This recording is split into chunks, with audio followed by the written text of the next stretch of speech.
Market में दो type के फेजेस रहते हैं। पहला रहता है ट्रेंडी फेज और दूसरा रहता है range bound phase. Trendy phase में भी दो टाइप के ट्रेंड रहते हैं। पहला रहता है अपसाइड का ट्रेंड और दूसरा रहता है डाउन साइड का ट्रेंड। यहाँ पर आपको एक बात समझनी पड़ेगी कि ऑप्शन अगर आप बायर हो तो ऑप्शन बायर में हम लोगों को किस तरीके का मार्केट बिहेवियर कंसिडर करना है। जब भी आप कॉल बाय करते हो मतलब आपका एक्सपेक्टेशन ये रहता है कि मार्केट अप जाने वाला है, तो कॉल के जो प्रीमियम है वो थोड़े धीरे धीरे स्पीड के साथ बढ़ते हैं। और अगर आप पुट बाय करते हो जहाँ पर आपका एक्सपेक्टेशन ये होता है कि मार्केट डाउन आने वाला है, तो वहाँ पर क्या हो जाता है, पुट के प्रीमियम मार्केट जो है वो मार्केट में ज़्यादा जल्दी बढ़ते हैं as compared to the call premium. तो इसके पीछे का रीज़न क्या है, मार्केट जब भी अप जाता है तो वहाँ पर वो ग्रीड का इमोशन रहता है, और मार्केट जब भी डाउन आता है तो वहाँ पर फियर का इमोशन रहता है। तो फियर का इमोशन जो रहता है वो थोड़ा स्ट्रॉन्ग रहता है। इसकी वजह से यहाँ पर मार्केट में गिरावट जल्दी आती है, और जल्दी गिरावट होने के कारण पुट के प्रीमियम जो है वो जल्दी बढ़ते हैं।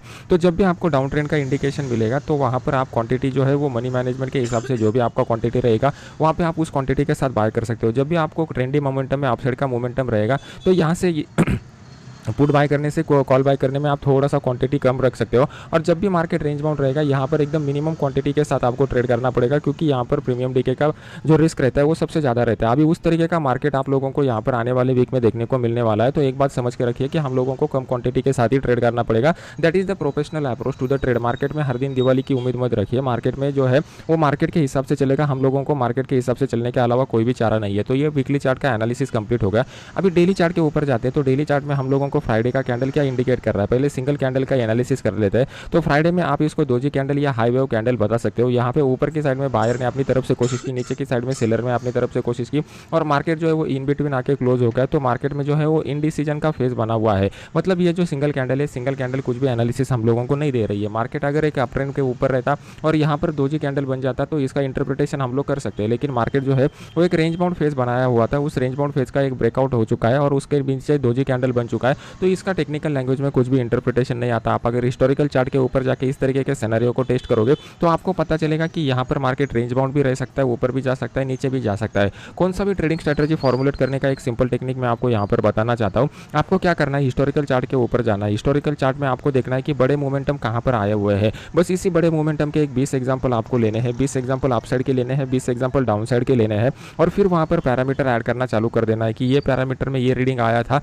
तब जाके मार्केट में एक बड़ा मोमेंटम दिया। बस इसी के आपको रिप्लिकेट करना है आने वाले फ्यूचर मोमेंटम में। तो जब मैंने इस का टेस्टिंग किया तो मुझे देखने को मिला कि यहाँ पर जो है वो कंप्लीटली डाइसी सिचुएशन रहता है। ना ही मार्केट ऊपर जाने के लिए रेडी रहता है, ना ही नीचे आने के लिए, ना ही रेंज बाउंड आने के लिए। मतलब मार्केट अभी यहाँ पर ट्रिगर का वेट कर रहा है। जैसे ही मार्केट को ट्रिगर मिलेगा वैसे ही डायरेक्शन क्लियर हो जाएगा। ये डेली चार्ट का एनालिसिस हम लोगों को बता रहा है। अभी डेली चार्ट में अगर आप देखोगे तो एक इंपॉर्टेंट रेजिस्टेंस लेवल ये वाला आ रहा है, क्योंकि मार्केट ने मल्टीपल बार इस लेवल को टेस्ट किया हुआ है। तो हम लोग क्या करेंगे, डेली चार्ट के हिसाब से सिर्फ इस लेवल को मार्क करने की कोशिश करेंगे और इंट्राडे में देखेंगे कि ये लेवल के करीब आकर कोई प्राइस एक्शन बनाता है क्या। इस लेवल के पीछे का लॉजिक मैंने ऑलरेडी आपको बता दिया है कि इसको मल्टीपल बार टेस्ट किया हुआ है। मतलब इस पॉइंट के करीब जब भी मार्केट आता है कुछ ना कुछ एक्टिविटी होता है। फॉर एग्जांपल अगर आप देखोगे तो इस लेवल के करीब जब फर्स्ट टाइम मार्केट आया हुआ था तो यहाँ पर मार्केट ने इसका क्लोजिंग दे दिया। सेकंड टाइम पे मार्केट ने इसका करीब लो बनाया, थर्ड टाइम यहाँ पर लो बनाया, फोर्थ टाइम यहाँ पर क्लोजिंग दे दिया, फिफ्थ टाइम यहाँ पर हाई बनाया। मतलब ये जो 45,670 का लेवल निकल करके आ रहा है ये एक इंपॉर्टेंट डिसीजन पॉइंट है। इंपॉर्टेंट डिसीजन पॉइंट का क्या मतलब होता है, जब मार्केट इस लेवल के करीब आता है तो जो मार्केट के पार्टिसिपेंट अदर ट्रेडर है वो कुछ ना कुछ एक्टिविटी वहाँ पर कर लेते हैं। कभी वो बाई की एक्टिविटी करेंगे, कभी सेल की एक्टिविटी करेंगे। अगर आप यहाँ पर देखोगे तो यहाँ पर मार्केट ने बाई की एक्टिविटी की, फिर यहाँ पर बाई के वजह से मार्केट ऊपर चला गया, फिर यहाँ पर कुछ भी एक्टिविटी नहीं हुई, क्लोज हो गया। और जो 2 बार यहाँ पर बाई की एक्टिविटी हुई थी उसका उल्टा यहाँ पर हो गया, यहाँ पर सेल की एक्टिविटी हो गई। तो इस तरीके के बड़े डिसीजन पॉइंट हम लोगों को मार्केट में आइडेंटिफाई करने रहते हैं। ये डिसीजन पॉइंट आप ओपन इंटरेस्ट डेटा के प्राइस एक्शन के साथ क्लब भी कर सकते हो। जो पॉइंट रहते हैं ये पॉइंट जितने ज्यादा रहेंगे उतना वो हमारे लिए कंफर्म लेवल हो जाता है। अभी यहाँ पर हम लोगों को क्या करना है, कल के दिन इस लेवल को मार्क करके रखना है। फिर उसके बाद ट्रेडिंग का अपॉर्चुनिटी आइडेंटिफाई करने के लिए हम लोगों को 15 मिनट चार्ट के ऊपर जाना पड़ेगा। अभी 15 मिनट चार्ट में अगर आप देखोगे तो यहाँ पर ना ही क्लियर कट अप ट्रेंड दिख रहा है, ना ही क्लियर कट डाउन ट्रेंड दिख रहा है। अभी बहुत सारे लोगों को लगेगा कि यहाँ से एक डाउन ट्रेंड स्टार्ट हो रहा है। तो अगर डाउन ट्रेंड है मार्केट में तो हम लोगों को एक अच्छा खासा अपसाइड का रिट्रेसमेंट दिखना चाहिए, तभी जाके हम लोग वहाँ पर ट्रेडिंग का डिसीजन ले सकते हैं। अगर यहाँ पर आप देखोगे तो हम लोगों को सिर्फ एक ही हॉरिजॉन्टल लेवल मिल रहा है जो हमारे लिए इंपॉर्टेंट रहेगा। अभी ये लेवल इंपॉर्टेंट क्यों है इसको समझने की कोशिश करते हैं। कौन सा भी लेवल अगर आप चार्ट के ऊपर आइडेंटिफाई करते हो तो वो लेवल इंपॉर्टेंट कब जाता है, जब वो मल्टीपल बार टेस्ट होता है तभी वो लेवल इंपॉर्टेंट बन जाता है। अगर आप इस लेवल को ठीक से देखोगे तो हम लोगों को प्राइस एक्शन से भी कंफर्मेशन मिल रहा है, प्लस ओपन इंटरेस्ट के डेटा से भी कंफर्मेशन मिल रहा है। पहली बार अगर आप यहाँ पर देखोगे तो मार्केट ने मल्टीपल बार इसको रिस्पेक्ट किया हुआ है, तो एक इंपॉर्टेंट रेजिस्टेंस लेवल बन चुका है। इस रेजिस्टेंस लेवल का जो वैल्यू आ रहा है 45,526 का निकल करके आ रहा है। तो ओपन इंटरेस्ट के हिसाब से अगर आप देखोगे तो 45,000 का जो लेवल है वहाँ पर कॉल की साइड में one of the highest open interest बन चुका है। तो कल के दिन मार्केट फ्लैट होकर ऊपर होकर इस लेवल को ब्रेक करेगा तो उस केस में क्या हो जाएगा, यहाँ पर जितने भी लोगों ने नीचे की साइड में सेल के पोजीशन बनाए रहेंगे वो सब लोग यहाँ पर ट्रैप हो जाएंगे। तो जैसे ये सब सेलर यहाँ पर ट्रैप हो जाएंगे तो उसके बाद क्या हो जाएगा, मार्केट में एक शॉर्ट कवरिंग का रैली हम लोगों को देखने को मिलेगा और मार्केट अपसाइड का मोमेंटम दिखाएगा। तो इस अपसाइड के मोमेंटम में हम लोग क्या कर सकते हैं, 45,500 का जो कॉल है वो 45,500 के कॉल को यहाँ पर बाय कर सकते हैं। इसको बाय करने के बाद 60 से 70 पॉइंट का हमारा स्टॉप लॉस रहेगा और ऊपर की साइड में हमारा फर्स्ट टारगेट जो है वो मिनिमम टारगेट मैं आपको यहाँ पर बता रहा हूँ, ये वाला लेवल आ रहा है। अब ये वाला लेवल क्यों आ रहा है, तो ये डेली चार्ट के एनालिसिस के हिसाब से मैंने आपको बताया हुआ है। तो मार्केट जो है इस लेवल तक मिनिमम आने की पॉसिबिलिटी है।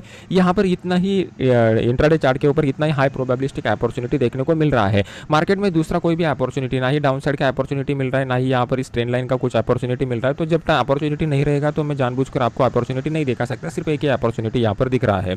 अभी देख लेते हैं कि बैंक निफ्टी के बाद निफ्टी में किस तरीके का सिनेरियो यहाँ पर डेवलप हो रहा है। सबसे पहले चलते हैं वीकली चार्ट के ऊपर।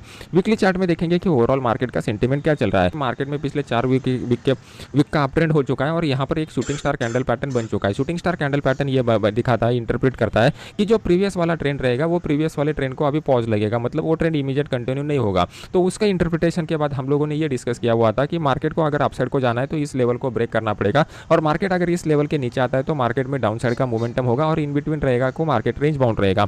तो यहाँ पर अगर आप देखोगे तो मार्केट ने एक्जैक्टली उसी पॉइंट को रिस्पेक्ट किया और उस पॉइंट को ब्रेक किए बिना मार्केट ऊपर क्लोज होगा और जैसा हम लोगों ने प्रिडिक्ट किया हुआ था उस तरीके का मोमेंटम यहाँ पर हुआ। तो इसके पीछे का इंपॉर्टेंट बात है कि साइकोलॉजी आपको समझना पड़ेगा कि मार्केट के जो पार्टिसिपेंट है, जो अदर ट्रेडर है, वो किस तरीके से सोच रहे हैं। अभी यहाँ पर आप देखोगे तो मार्केट ने एक अच्छा खासा अप ट्रेंड दिखाया हुआ है। ये अप ट्रेंड ऑलमोस्ट मार्च महीने से स्टार्ट हुआ था और अभी जुलाई का एंड आ चुका है, मतलब मार्केट में एक बड़ा अप ट्रेंड हो चुका है। अभी क्या करेंगे लोग, यहाँ पर कुछ प्रोफेशनल ट्रेडर रहेंगे वो वेट करेंगे कि मार्केट में एक रिट्रेसमेंट आ जाए, तो वो रिट्रेसमेंट का वेट करेंगे। कुछ लोग ऐसे रहेंगे जिन्होंने अपॉर्चुनिटी मिस किया रहेगा तो वो लोग क्या करेंगे, वो लोग ब्रेकआउट का इंतजार करेंगे। और कुछ नोवाइस ट्रेडर, कुछ अनमैच्योर ट्रेडर, कुछ रिटेल ट्रेडर ऐसे रहेंगे जो यहाँ पर अपना प्रॉफिट बुक करना प्रेफर करेंगे। तो उनके प्रॉफिट बुकिंग की वजह से क्या हो जाएगा, मार्केट रेंज बाउंड मोमेंटम में चला जाएगा। लेकिन वो रिटेल ट्रेडर का मोमेंटम हमारे लिए इंपॉर्टेंट नहीं है। हमारे लिए इंपॉर्टेंट क्या है कि बड़े प्लेयर कब एक्टिविटी करेंगे। बड़े प्लेयर की एक्टिविटी का मैंने आपको बोल दिया, वो एक इंपॉर्टेंट रिट्रेसमेंट लेवल तक वेट करेंगे या फिर एक इंपॉर्टेंट ब्रेकआउट तक वेट करेंगे। अभी यहाँ पर मान लो कि ओवरऑल सेंटीमेंट चेंज हो जाता है। अगर बड़े प्लेयर को लगता है कि आने वाले समय में मार्केट में डाउन साइड का मोमेंटम हो सकता है तो वो लोग क्या करेंगे, फिर यहाँ से एक प्राइस एक्शन बना के मार्केट को नीचे लेके आएंगे। और नीचे इंपॉर्टेंट सपोर्ट जो हमारे लिए बन रहा है वो 18,800 लेवल के करीब का बन रहा है, क्योंकि इसी लेवल से बड़े प्लेयर ने एक बड़ा बाइंग इनिशिएट किया हुआ था। तो मार्केट यहाँ पर कुछ टाइम के लिए कंसोलिडेट करता है या फिर अगर यहाँ पर इस तरीके का कोई प्राइस एक्शन बनाता है तो हम लोगों को डाउन साइड का मोमेंटम देखने को मिलेगा जो मार्केट को इस लेवल तक लेके आएगा। लेकिन फिलहाल के लिए वैसा सिनेरियो नहीं दिखाई दे रहा है। तो हम लोग जो सिनेरियो दिखाई दे रहा है उसके बारे में डिस्कस करेंगे। जस्ट मैंने इन्फॉर्मेशन नॉलेज के लिए आपको ये बात बता दी। तो हमारे लिए इंपॉर्टेंट लेवल कौन सा निकल करके आ रहा है, ये 19,560 का इंपॉर्टेंट लेवल निकल करके आ रहा है। अभी इस लेवल के ऊपर कैसे ट्रेड करना है, सबसे इंपॉर्टेंट बात, जब 19,560 के लेवल को मार्केट ब्रेक करेगा तो इमीडिएटली आप एक्सपेक्ट मत कीजिए कि बड़ा मोमेंटम हो जाएगा। ऐसा क्यों मैं आपको बोल रहा हूँ, क्योंकि यहाँ पर आप देखोगे तो 19,500 के बाद हमारा जो इंपॉर्टेंट सपोर्ट लेवल निकल के आ रहा है वो 19,500 का है। अब ये 19,500 इतना इंपॉर्टेंट क्यों है, पहली बात ये एक राउंड लेवल निकल करके आ रहा है। तो राउंड लेवल के करीब क्या होता है, जो भी ऑप्शन राइट करते हैं वो ऑप्शन राइटर के बड़े बड़े पोजीशन जो रहते हैं वो जनरली राउंड लेवल के करीब रहते हैं। मतलब 19,500 के ऊपर अच्छा खासा कॉल का ओपन इंटरेस्ट बना हुआ है और अच्छा खासा पुट का भी ओपन इंटरेस्ट बना हुआ है। तो यहाँ पर तगड़ी फाइट होगी बायर और सेलर के बीच में। तो हम लोगों को पता नहीं है इसमें से कौन विन होगा। तो हम लोगों को क्या करना है, जो विनर रहेगा उसके साथ रहना है। मतलब मार्केट अगर गिरावट कंटिन्यू रखेगा तो हम लोग पुट के ट्रेड को होल्ड करेंगे। मार्केट में अगर बाउंस बैक की पॉसिबिलिटी रहेगी तो हम लोग अपने सेल के पोजीशन को रिवर्स करके कॉल के पोजीशन में बैठ जाएंगे। तो हम लोगों को कैसे पता चलेगा कि यहाँ से मार्केट रिवर्स होगा या अपसाइड चलेगा, डाउन साइड चला जाएगा। तो सबसे पहले हमारा बेस्ट अपॉर्चुनिटी जो आएगा वो छोटे टारगेट के लिए आएगा 50 से 60 पॉइंट का। वो ये रहेगा कि मार्केट अगर इस लेवल को डाउन साइड की तरफ ब्रेक करता है तो उस केस में हम लोग 19,550 का जो पुट है उसको यहाँ पर बाय कर सकते हैं। और इसको बाय करने के बाद हमारा जो टारगेट प्राइस रहेगा वो 19,500 के नीचे का रहेगा। अभी ये केस में एक बात समझने की कोशिश करो, जब भी मार्केट इस राउंड लेवल को ब्रेक करता है तो एक इमीडिएट डिप देता है। इमीडिएट डिप इसलिए देता है क्योंकि जो रिटेल ट्रेडर रहते हैं वो रिटेल ट्रेडर जनरली क्या करते हैं, कैंडल क्लोजिंग तक का वेट नहीं करते। जैसे ही मार्केट इस लेवल के नीचे आ जाता है इमीडिएटली वो अपना स्टॉप लॉस कर देते हैं। तो उसकी वजह से क्या हो जाता है, जैसे मार्केट इस लेवल को ब्रेक करेगा तो मार्केट 15, 20, 25, 30 पॉइंट इमीडिएटली नीचे जाए। हम लोग इस टारगेट के लिए मिनिमम प्ले करेंगे मार्केट में। फिर उसके बाद बेस्ट अपॉर्चुनिटी कब आ जाएगा, जब मार्केट 19,500 का जो लेवल रहेगा ये 19,500 के लेवल के नीचे सस्टेन होना स्टार्ट हो जाएगा। मतलब कल के वीडियो में मैंने आपको एक ट्रिक बताया हुआ था कि एक्सपायरी के दिन किस तरीके से ट्रेड करना है। जो लोगों ने वो वीडियो देखा रहेगा उनको ये बात समझ में नहीं आएगी, उनको ये बात समझ में आएगी। जिन्होंने नहीं देखा है मैं पहले रिकमेंड करूंगा कि कल का वीडियो देख लीजिए तो ये ट्रिक समझ में आ जाएगी। तो जैसे ही मार्केट 2500 के नीचे जाएगा, फर्स्ट डीप में क्या हो जाएगा, फर्स्ट डीप में जो रिटेल ट्रेडर है वो रिटेल ट्रेडर का स्टॉप लॉस ट्रिगर हो जाएगा। जैसे ही रिटेल ट्रेडर का स्टॉप लॉस ट्रिगर हो जाएगा, कुछ लोग जो एग्रेसिवली ट्रेड करते हैं वो बाय करके मार्केट को ऊपर लेके आने की कोशिश करेंगे, तो वहां पर एग्रेसिव बायर का एंट्री हो जाएगा। अभी जैसे ही एग्रेसिव बायर का एंट्री हो जाता है, उनकी ताकत अगर खत्म हो जाती है और वो प्रीवियस स्विंग हाई को क्रॉस नहीं कर पाते, तभी बड़े प्लेयर यहाँ पर ऑल सेलिंग का पोजीशन इनिशिएट करते हैं और जैसे ही मार्केट इस लो के नीचे जाएगा हम लोगों को एक बड़ा डाउनफॉल देखने को मिलेगा। तो कल के दिन मैंने जो ट्रिक बताई हुई थी उसका एक साइकोलॉजिकल पॉइंट मैंने आपको बता दिया है कि पहले ब्रेकडाउन में मार्केट में रिटेल ट्रेडर का एग्जिट हो जाता है, फिर उसके बाद जो एग्रेसिव बायर है वो एग्रेसिव बायर मार्केट को ऊपर लेके जाने की कोशिश करते हैं, लेकिन प्रीवियस हाई को अगर वो निकाल नहीं पाते तो इसका मतलब मार्केट नीचे आएगा, तो बस इस लो के नीचे हम लोग यहाँ पर सेल करने की कोशिश करेंगे। हम लोग अभी चलते हैं कि इंट्राडे में किस तरीके का अपॉर्चुनिटी देखने को मिल सकता है, उसके लिए 15 मिनट चार्ट के ऊपर हम लोगों को जाना पड़ेगा। अभी आपके सामने मैंने 15 मिनट का चार्ट लगाया हुआ है। अभी लोग बहुत सारे लोग क्या करेंगे, यहाँ पर ऊपर के साइड का अपॉर्चुनिटी ढूंढने के लिए ऐसा एक ट्रेंड लाइन ड्रॉ करेंगे, तो ये कंप्लीटली गलत ट्रेंड लाइन है। यहाँ पर अगर ऐसा ट्रेंड लाइन ड्रॉ करते हो तो हाँ 2 बार ये ट्रेंड लाइन टेस्ट किया हुआ है, लेकिन अगर 3 बार ट्रेंड लाइन टेस्ट हो जाता है जैसे बैंक निफ्टी में हुआ है और फिर उसके बाद ब्रेकआउट मिलता है तो उसका कंफर्मेशन अच्छा रहता है। तो अभी फिलहाल के लिए यहाँ पर कुछ भी अपसाइड का डाउन साइड का ट्रेंड लाइन या हॉरिजॉन्टल लेवल मुझे नहीं मिल रहा है। जो एक ही लेवल डेली चार्ट के ऊपर मिला हुआ था उसके ऊपर हम लोग ट्रेड करेंगे।